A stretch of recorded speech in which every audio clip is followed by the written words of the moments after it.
How do we measure magnetism? Hello, everyone out there. I'm Thomas, and welcome to my channel. I do primarily educational videos, and I dabble in current events once in a while, and random issues as well, but primarily things off the beaten path, educational things that you didn't learn in school and that you probably need to unlearn your schooling in order to learn where I'm coming from. I guess I kind of dedicate this to all the heroes of mine who spent their whole lives working on something, never to get recognized, never to get remunerated or anything.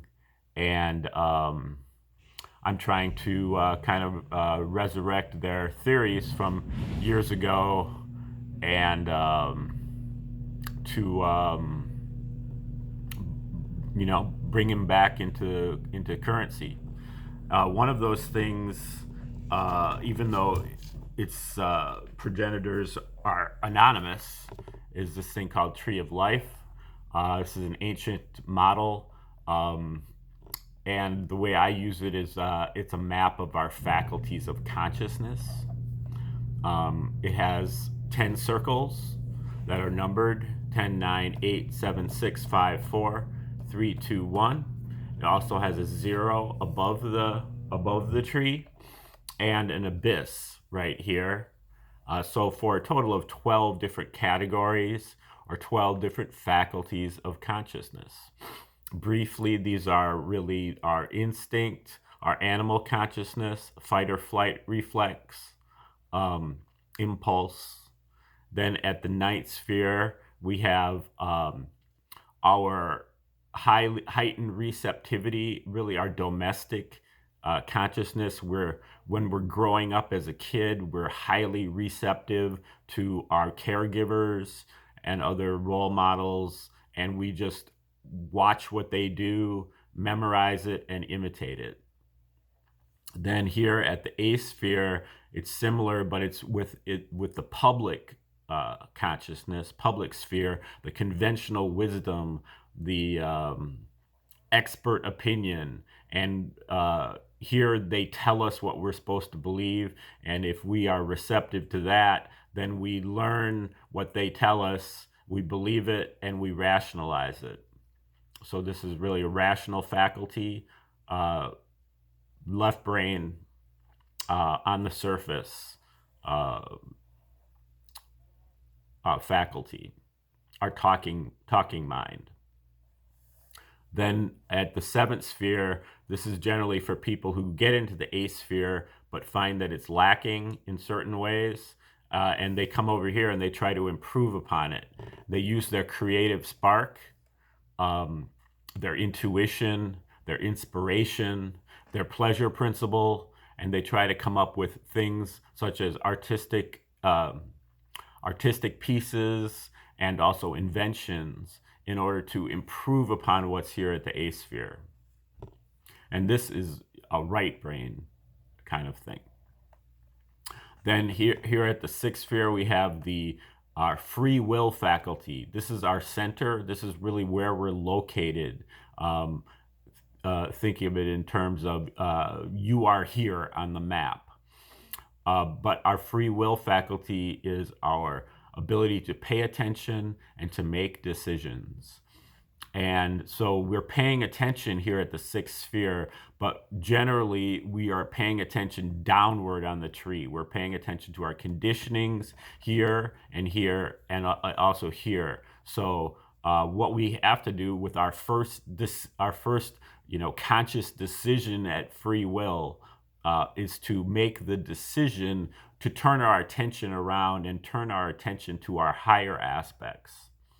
That's kind of the key fulcrum of spirituality, to stop paying attention and to basing our behavior on our conditionings and to base it on what is actually in reality in the now, which is all of this up here. The first of which is the fifth sphere, which is our sense of justice.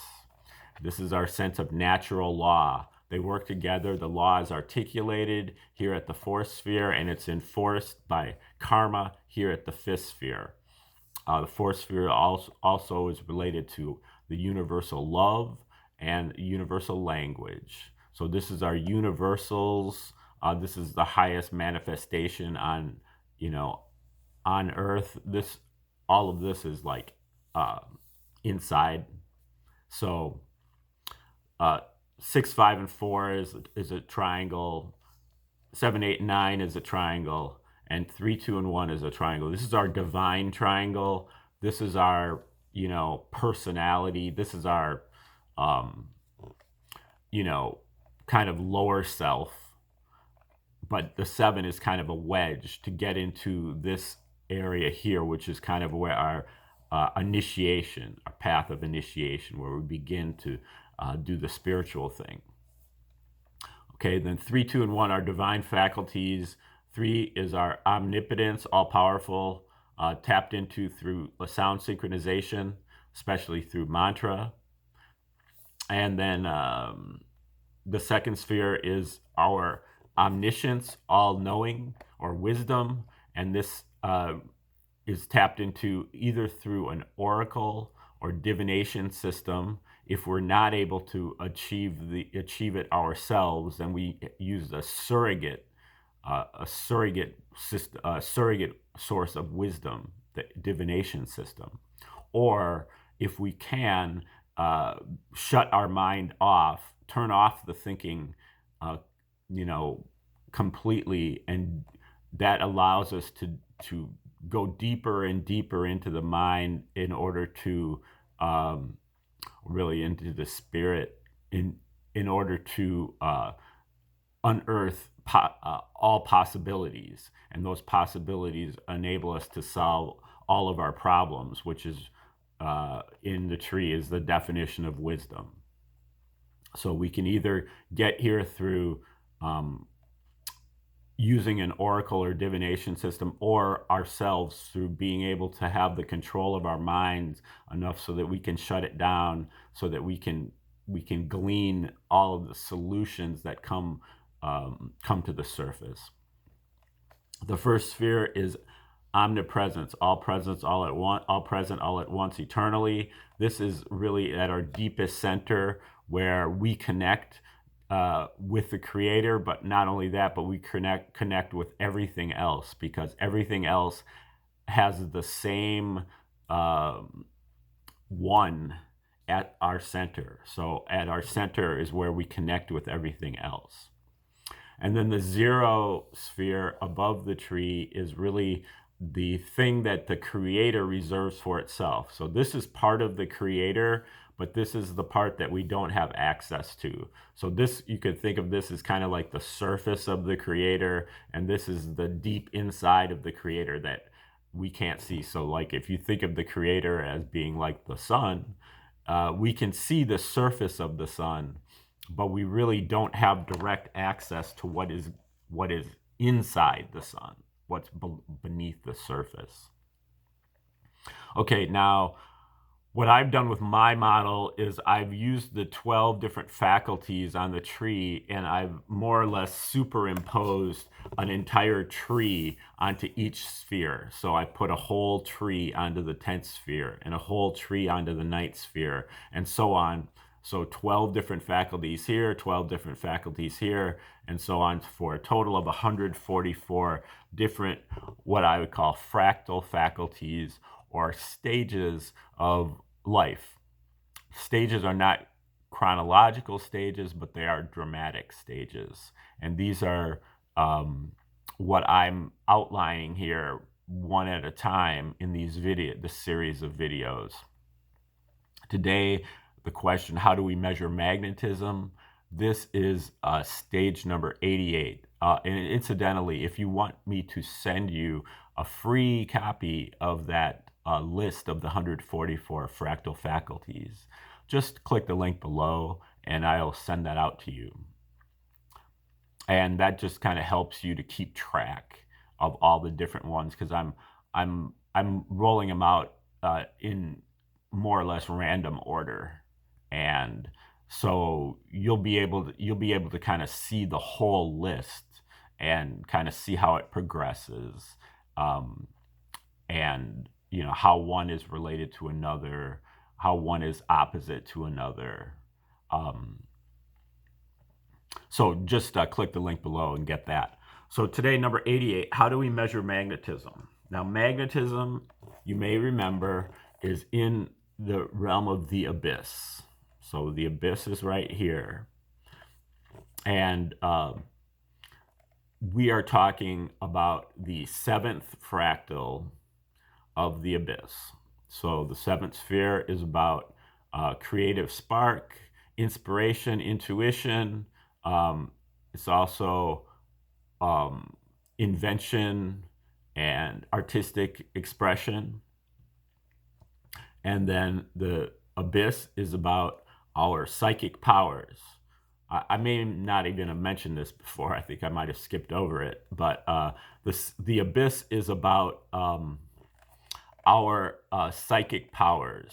So that really is two things. Our ability to tune into and recognize omens is our psychic receptivity. And then our psychic heat is our ability to act upon those omens. Those omens are things like synchronicities, recurring numbers, recurring letters, recurring words, synchronicities. I think I said last week, and this happens to me quite often, where I'm actually, if I'm reading something, but there's something, maybe there's a podcast on in the background or something like that, and I read a word at the exact same time that somebody else says the same word. So that should be some kind of a trigger for us to be able to recognize that the universe is speaking to us, that this is something that needs to be paid attention to. It's something that we need to keep track of, because that word is charged. There's a magnetic aspect to that. And so that's where the abyss here is carries a magnetic charge. The abyss is also in charge of electrical forces as well, the electric charges, but that is within each one of the separate spheres. So if we're talking about, for today, we're talking about the 7th fractal of the abyss. But if we were talking about the abyss fractal of the 7th sphere, that would be the opposite, and that would have to do with the electric aspects within the 7th sphere. So when it's within the sphere, it is electric. When it's the abyss within a different sphere, it's electric.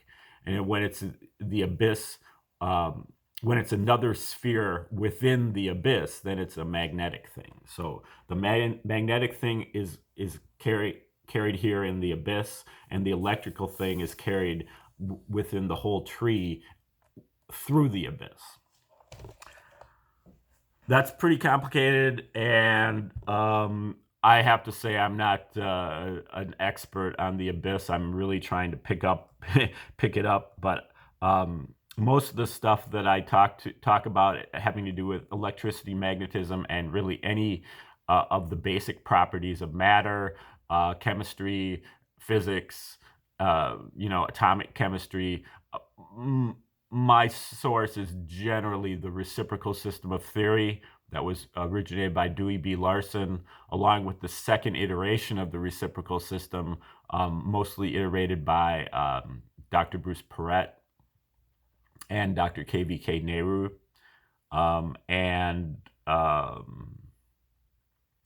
It's a beautiful system, but it's a really steep learning curve.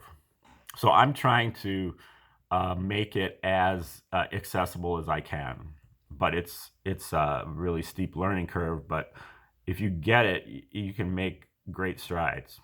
Okay, so number 88, magnetic units. Stage number 88 is about the ways to measure the physical effects of magnetic motions. All magnetic phenomena, and indeed all phenomena, can be measured in units of space and time only. Many magnetic units have electrical analogs, whose units are reduced by a time-space factor from their magnetic counterparts. The universe is made out of motion, and motion is the relationship between space and time. Everything in the universe is expressible as a relation between space and time. Space and time are identical, except that they are reciprocals of each other.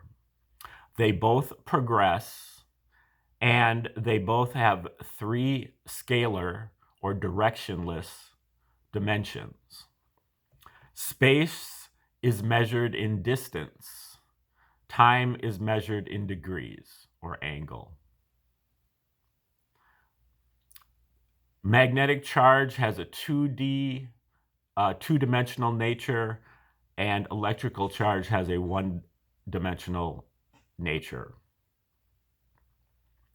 Permeability is a value indicating how supportive a medium is to the formation of a magnetic field. Magnetic permeability is T, time to the 3rd power, over space to the 4th power. And its analog is electrical resistance, which is time to the 2nd power, over space to the 3rd power. Permeability, though, is hard to spot because it usually has a value that is close to 1, or unity. Vector H and magnetic polarization are 1 over time. 1 over time times permeability equals the magnetic field intensity, time to the 2nd power over space to the 4th power. Flux density is also time to the 2nd power over space to the 4th power, whereas magnetic flux is time to the 2nd power over space to the 2nd power. Magnetic moment is time to the 2nd power over space. Magnetization is magnetic moment over volume, so that is also time to the 2nd power over space to the 4th power. Vector potential is also time to the 2nd power over space to the 4th power. Reluctance, time to the space to the 3rd power over time to the 3rd power, is like inductance for magnetic motive force. Reluctance resists establishment of a magnetic flux by a magnetomotive force. Magnetic charges are negative because the 2-dimensional magnetic rotation that constitute an atom are positive. So magnetic charges are negative only. And some of the important analogs for electricity, we have dipole moment, which is time. For magnetism, we have dipole moment, which is time to the 2nd power over space. We have charge, which is electrical charge, which is time over space. And we have magnetic flux, which is time to the 2nd power over space to the 2nd power. We have electrical potential or voltage, which is time over space to the 2nd power. And we have vector potential for magnetism, time to the 2nd power over space to the 3rd power. Flux density for electricity, time over space to the 3rd power. Magnetic flux density, time to the 2nd power over space to the 4th power. Field intensity for electricity is time over space to the 3rd power. For magnetic field intensity, we have time to the 2nd power over space to the 4th power.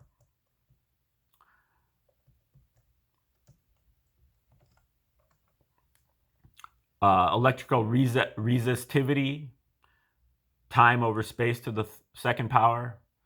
Inductance, time to the second power over space to the third power. Resistance, electrical resistance, time to the second power over space to the third power. And permeability as time, again, as time to the third power over space to the fourth power. So those are just some of the basic dimensions that you encounter through the magnetic measurements. Normally in the CGS system, the units are the Weber, which I believe the Weber is usually time to the second power over space to the second power, and the Tesla, which measures flux density, time to the second power over space to the fourth power, and then the Henry, which measures inductance, which I believe is time to the third power over space to the third power, even though I might have neglected a unit of time there. So I'm pretty sure I am missing a unit of time here when we're talking about reluctance or inductance, and also resistivity, because inductance is equivalent to mass, and mass is also time to the third power over space to the third power. Okay, sometimes I make some typos here, and I probably should have checked that over. But I believe that's the short version there on, even though this is a very long video, on the magnetic units. The most important thing just to remember is the magnetism fits in under the abyss, and magnetism and electricity, as well as anything else, can be measured in units of space and time only. And that's a powerful tool because you can take all of the conventional units of the CGS system and you turn them into time over space, and then you can multiply them around and it always checks out. So, the time over space or space over time, and to whatever power, is the most powerful way to be recognizing units. Alrighty. So then also, what I was saying here, so when we had the units here at the seventh fractal of the abyss, then when we go to the inverse and we're talking about the abyss fractal of the seventh sphere, that's where we will be getting into magnetic units. And I think that is fractal stage number 44. Okay, and I believe that one will be coming up fairly shortly. So click the like, share, and subscribe, and stay tuned for future videos on the Tree of Life on this channel, as well as many other topics to be rolled out gradually over the course of this year as we continue our way through the Great Awakening. Appreciate you staying all the way to the end, and please have a beautiful day.